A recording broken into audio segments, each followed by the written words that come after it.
Hi, I'm Harper Simon. Welcome to another episode of Talk Show. Today I'm here remotely with yogi, mystic, philanthropist Sadhguru. Sadhguru, thank you for coming on my show. I was reading one of your lectures, and you talked about the importance of dissolving the personality. Do you think it's easier to dissolve the personality if you don't have much of one to begin with? There's nobody who does not have much, everybody has, all right? Some may be subtle, some may be gross, but it's always there. Dissolving the personality simply means that whatever you have created unconsciously and created traits of your own, and these traits sometimes pay off, and a whole lot of times they are the biggest restriction on who you are. If you do not take the fetters of your personality away, if your personality does not become flexible to fit into any situation that you walk into, you will become a hugely restricted human being. Human consciousness can fit into anything. When you were a child, when you had a body which was 3 feet, you fit in pretty good, or were you tight-fitting?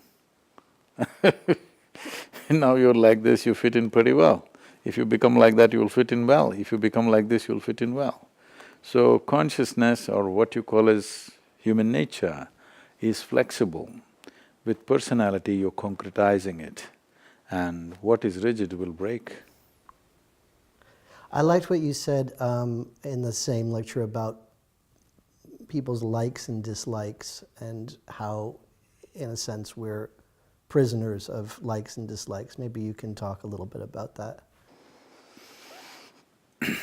When you like something and dislike something else, what you have done is, you're unconsciously dividing the universe. And if you really look at it, how many things you like in this universe, they're a handful. So, you feel totally excluded from the rest of the universe. You exclude yourself from the universe with fanciful likes and dislikes, and then you will struggle with loneliness. That's crazy. This is an immense universe which has no doors, which is always wide open. With rigidity of likes and dislikes, which also creates your persona, you have shut your doors to the rest of the existence, and then you feel lonely. That's a silly way to exist. But you can also relate to other people who share your similar likes and dislikes. Oh, where do you find that somebody who likes just what you like? You won't find anybody like that. No, but… Nearly.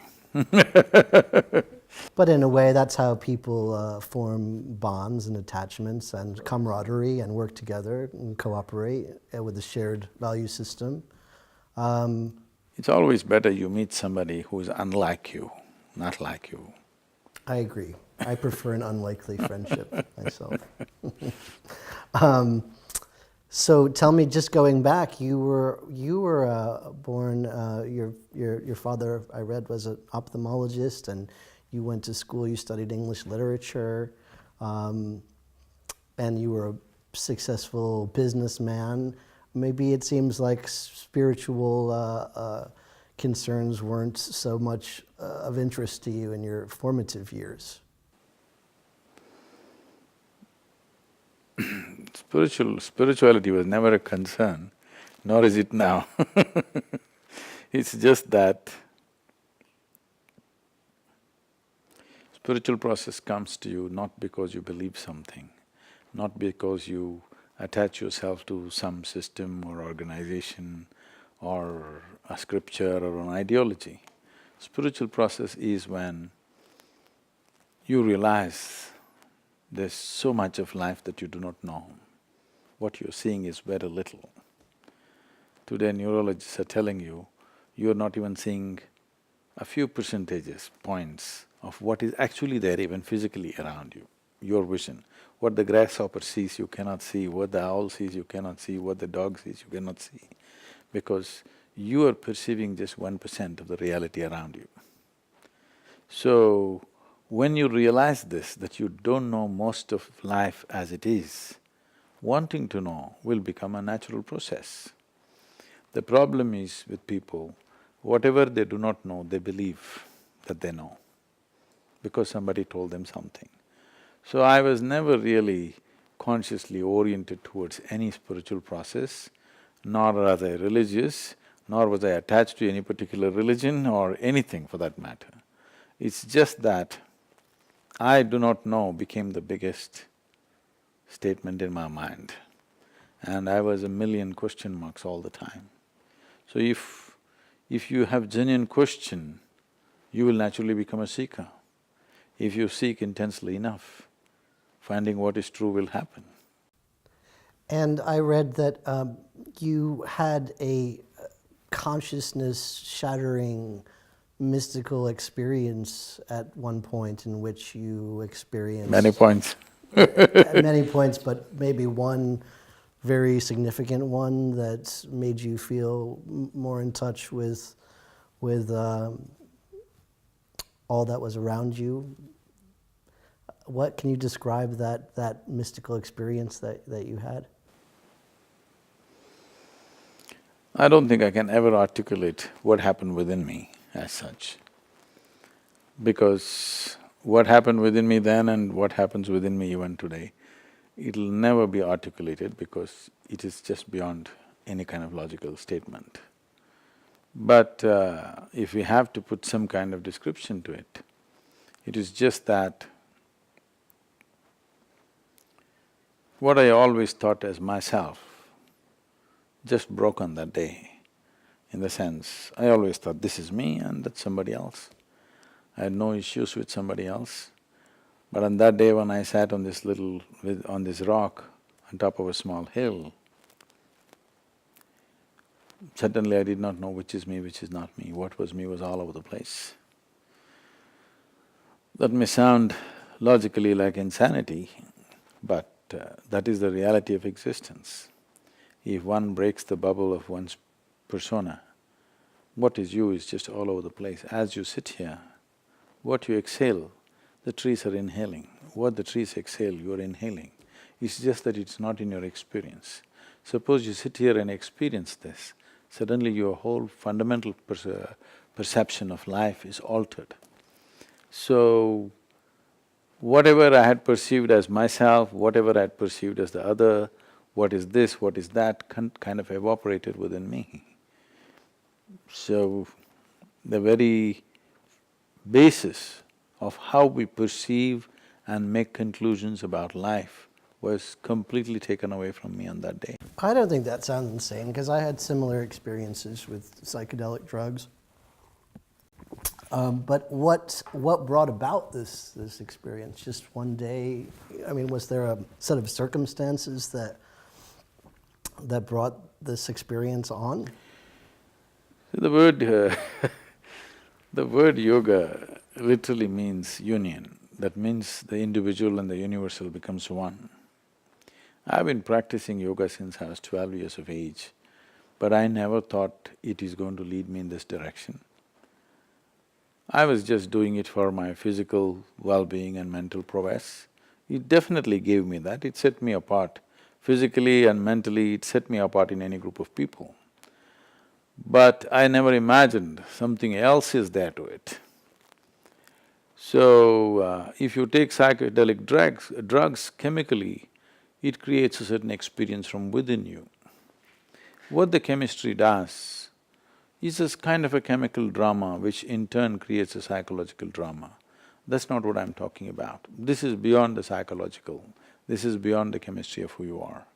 Yes, it impacts your chemistry in a huge way, but essentially what's happening is the bubble that you have created as myself, that's broken. Not because of any stimuli from either outside or from inside, simply because that is the nature of life. This is a living cosmos. You blew your own bubble and you think you're it. If you break the bubble, it's all the same.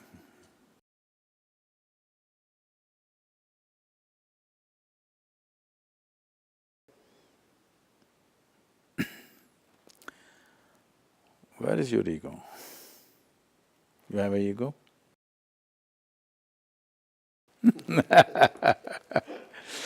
No.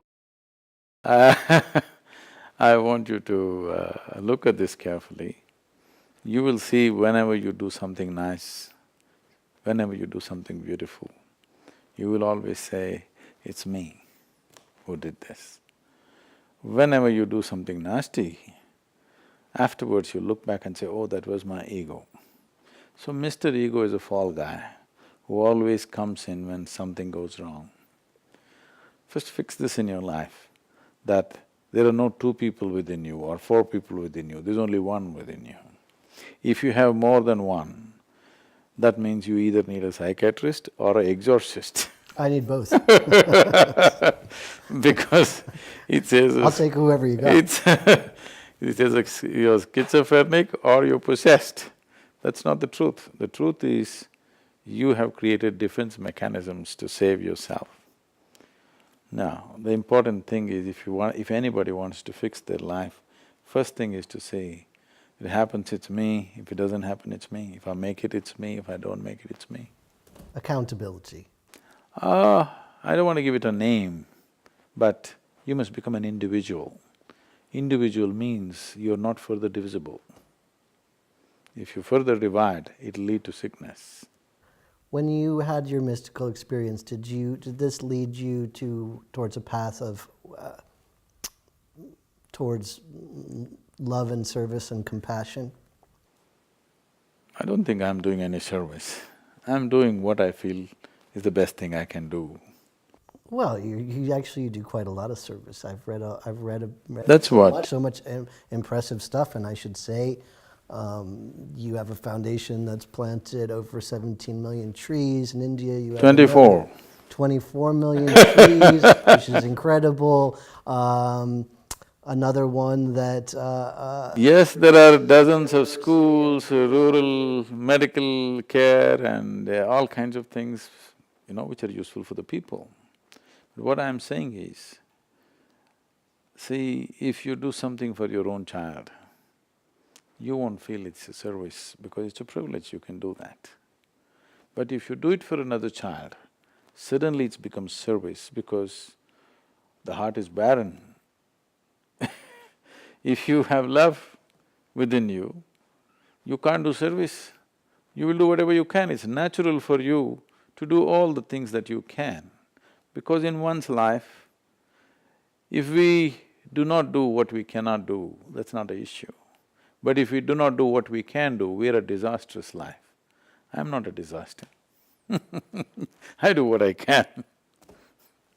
And do you want to… can you tell me a bit more about your foundations and all the impressive things that you do? The foundation is essentially, fundamentally focused on bringing this dimension, because on that day that you were talking about, I burst into an ecstatic state and suddenly I realized there's really nothing to do.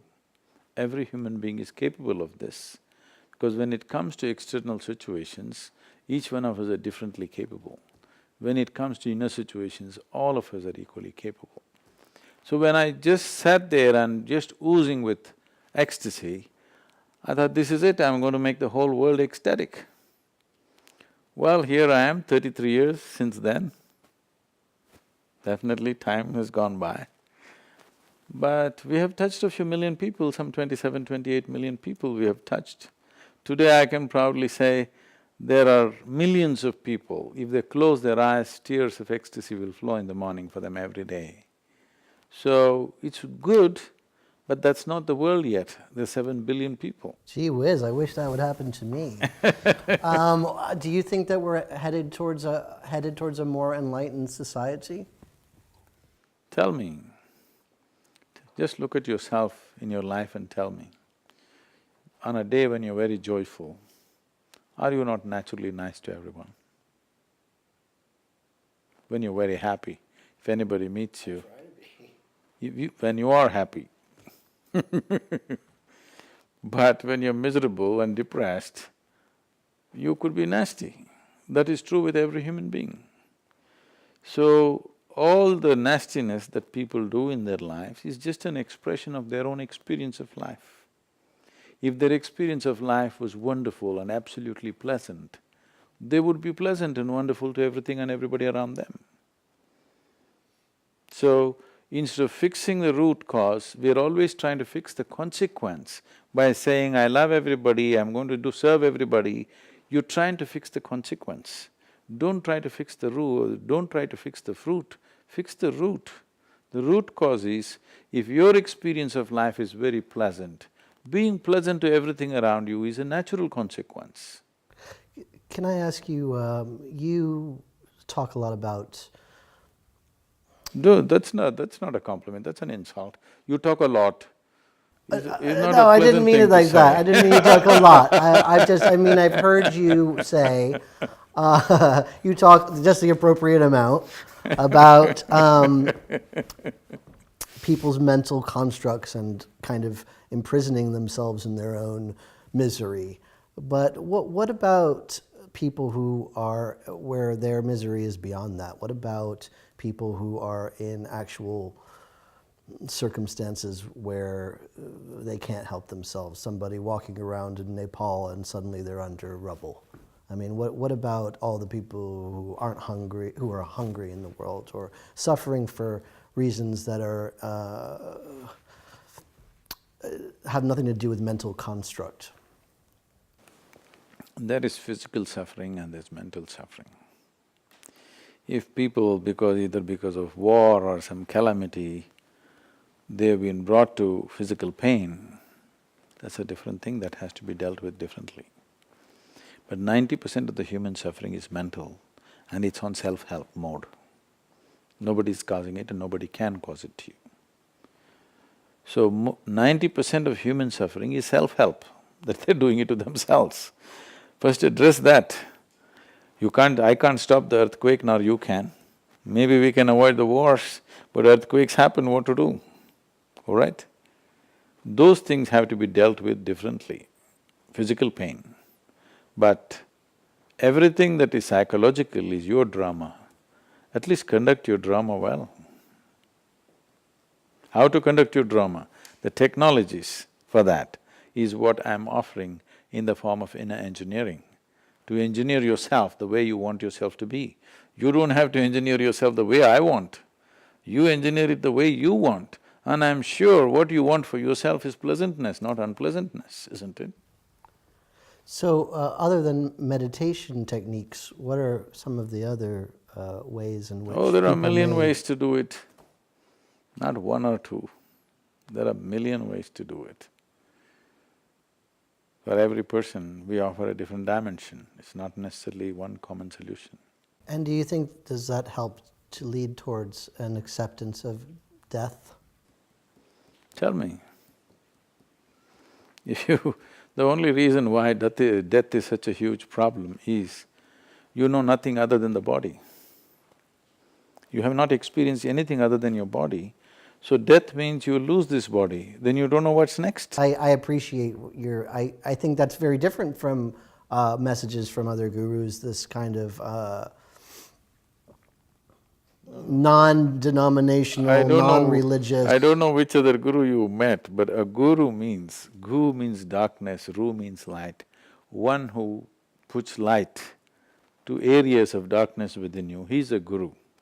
Not somebody who teaches you a scripture, not somebody who teaches you a philosophy or an ideology or something else like that.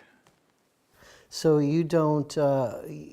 you don't believe in teaching any kind of scripture? I don't know in your any… ashram, do they not study scriptures? I don't know any scripture, how will I teach any scripture? I have never read a scripture in my life, of any kind. You've never read a scripture in your life? That seems kind of amazing to me. I mean, first of all, you're obviously a reader. You studied literature and… No, I did not. You didn't…